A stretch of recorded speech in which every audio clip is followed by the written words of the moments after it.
when his eyes now clicked that there's no way but my father, he ran back home. The end. Thank you very much, Troy. So, that was actually a very good choice. I like that. So, the prodigal son is an example of what? Well, yes. What type of story is the prodigal son? Jesus told. Thank you. So, what do parables do, right? Teach lessons. There's a deeper meaning behind the story that you're telling, right? Which is really helpful because in a presentation, you're not telling stories for telling stories' sake. You're trying to make a point, right?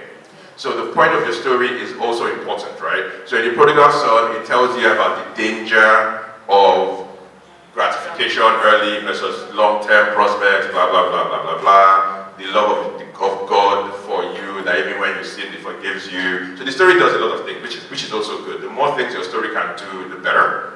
But the way you should think about it is, whatever story you are telling is also for a reason. You're trying to get a point, you're trying to relate to the circumstances at hand, you're trying to create the shared expectation. So back to the example about the wife in the emergency on the phone, right? That is a shared experience, right? So you tell stories, you tell narrative to create a shared experience between you, the listener, and the presenter, right? Because you have to feel that this presentation that I'm making, this journey that I'm taking, it is both of us going on together, right?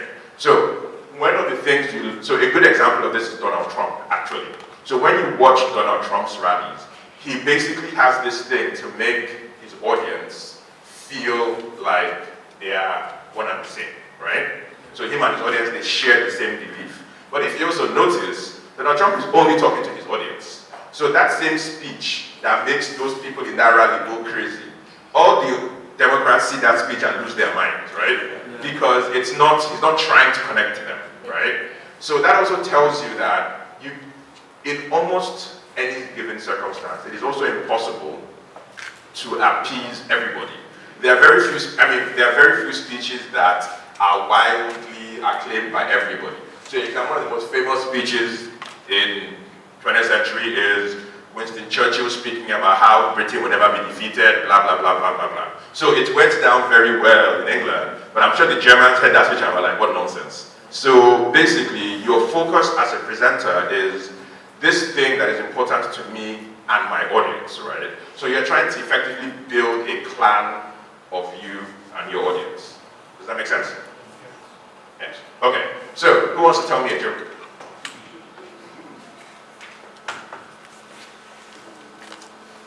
Elizabeth.